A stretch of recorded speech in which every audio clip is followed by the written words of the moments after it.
Bonjour et bienvenue dans cette nouvelle vidéo. Aujourd'hui, on va découvrir la puissance de la visualisation. Alors, la visualisation, qu'est-ce que ça veut dire? Déjà, je rappelle que la visualisation, il peut y avoir une visualisation les yeux ouverts ou les yeux fermés.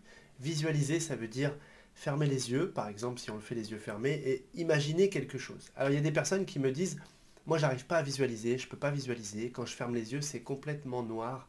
Alors, je sais qu'il y a certaines personnes pour qui, effectivement, sur le canal visuel, c'est hyper compliqué. Dans ce cas-là, ne cherchez pas à visualiser, mais imaginez, pensez à, d'accord? Puisque forcément, quand vous êtes en train d'écrire quelque chose, votre cerveau, il est obligé de visualiser, d'imaginer le mot qui va arriver, comment il s'écrit, etc. Si je vous dis un fauteuil, une chaise, ça peut être quoi? Une table, une armoire, une voiture. En fait, dans votre système, il y a des références en termes d'image, d'accord? Et chacun va avoir sa chaise, son fauteuil, sa voiture, etc. La représentation mentale. Donc, quand vous avez du mal à visualiser, dites-vous bien que vous fonctionnez comme ça, mais vous cherchez parfois à voir des images trop nettes et vous êtes bloqué par ce voir. Dans ce cas-là, pensez juste imaginer, d'accord? Imaginez, et même si vous n'avez pas l'image entre guillemets, ayez-en la notion. Et vous allez, dans ce cas-là, fonctionner avec cette notion. Donc, on peut très bien visualiser les yeux fermés. Donc, je ferme les yeux et je vais imaginer une scène, d'accord? Ou visualiser les yeux ouverts. Je peux très bien mettre ma main comme ça et imaginer que dans ma main, ici, il y a une pomme.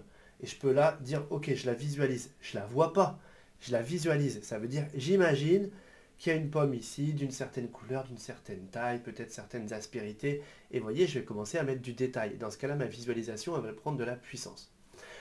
En thérapie brève, la visualisation, elle est hyper utilisée. Pourquoi? Parce que simplement, ça va fonctionner avec le cerveau, avec les émotions, avec le corps. On sait bien que tout ça c'est relié.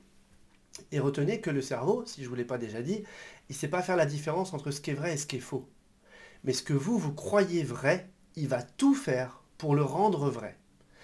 C'est pour ça que des petites phrases plutôt négatives qu'on a pu entendre ou que certaines personnes ont pu entendre dans l'enfance, t'es nul, t'es un bon à rien, t'arriveras jamais à rien, etc. Si ça a été répété et que la personne finit par adhérer même inconsciemment à ça, eh bien, elle va se mettre tout le temps dans des stratégies d'échec, sans le savoir. Mais c'est pour rendre vrai cette croyance intérieure de t'es nul, tu sais rien faire, tu y arriveras jamais, vous voyez?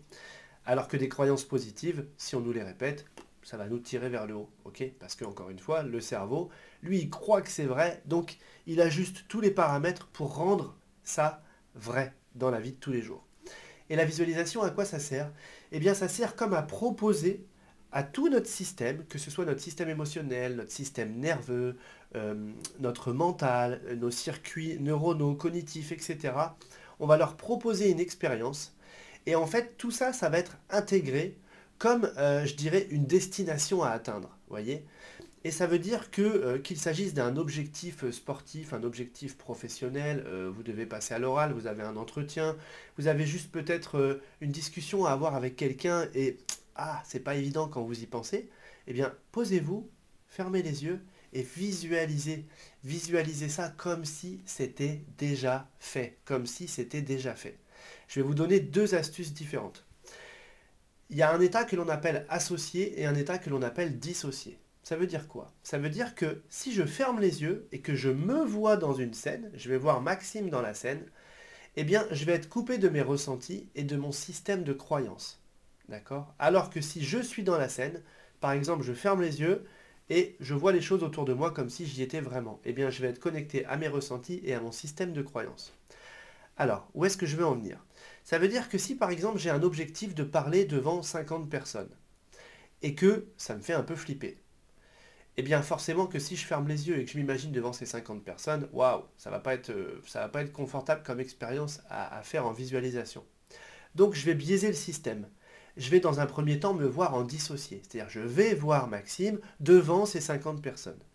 Et là, je vais pouvoir charger en positif, en disant, ah bah il est à l'aise, il est serein, il a une respiration qui est plutôt calme, il a une bonne posture, au niveau de son vocabulaire, ça se passe bien, les gens sont contents dans la salle, etc.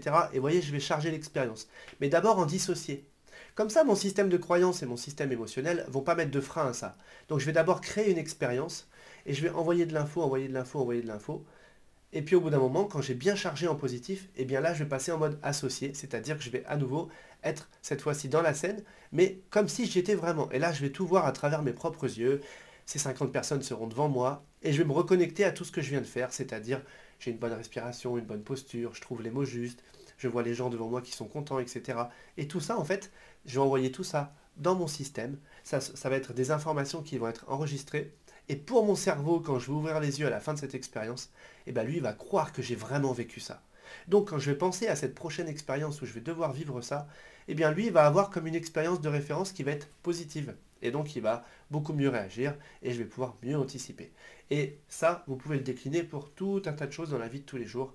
Et c'est pour ça que la visualisation, c'est hyper puissant parce que, en fait, vous allez fonctionner avec tout votre système et ce fait de faire dissocier puis associer, eh bien, ça vous permet comme de biaiser le système pour le mettre à votre avantage, tout simplement.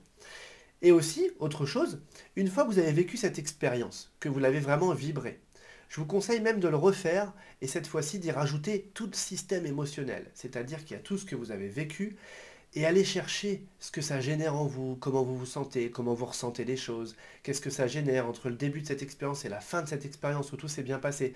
Et pareil, vous montez le curseur, vous mettez à fond et ce qui va se passer, c'est que comme ça, vous allez avoir la partie mentale, et la partie émotionnelle. On va donc avoir le système électrique et le système magnétique, donc électromagnétique, et vous allez créer une signature vibratoire, et vous allez comme ça mettre toutes les chances de votre côté pour attirer à vous cette expérience au plus proche de ce que vous avez visualisé. Donc en même temps, ça fait un petit pont, je dis un petit pont parce que c'est beaucoup plus vaste que ça, mais un petit pont avec la loi d'attraction. D'accord? Donc à la fois ça va nourrir mon système interne, mais en même temps dans ma vibration il va se passer quelque chose. Donc c'est hyper puissant d'utiliser ça, et je vous invite à le tester avec des petites choses, des petits objectifs, ou bien si vous voulez changer quelque chose dans votre vie, au moment où vous vous réveillez le matin ou au moment où vous vous couchez le soir, les yeux fermés, imaginez que vous y êtes déjà. Et comment je me sens? Comment ça se passe dans mon corps? C'est quoi mon quotidien? Maintenant que j'ai changé telle habitude dans ma vie, quelles ont été les répercussions, etc. Et commencez comme ça à nourrir cette expérience. Et puis vous allez voir tout simplement que il va se passer des choses et ça va vous sembler tellement plus évident d'atteindre cet objectif, de changer ce comportement, de mieux appréhender cet événement qui va arriver, d'aborder cette discussion finalement avec beaucoup plus de fluidité, etc. Rappelez-vous cette vidéo que je vous ai faite sur la machine à voyager dans le temps existe. Et bien là, c'est une façon d'aller dans le futur en fait. D'accord? Vous allez dans le futur, vous préparez les choses et quand vous revenez dans votre présent, ça y est, votre futur vous attend. Voilà, j'espère que cette vidéo vous a plu et puis moi je vous dis encore une fois, à très vite.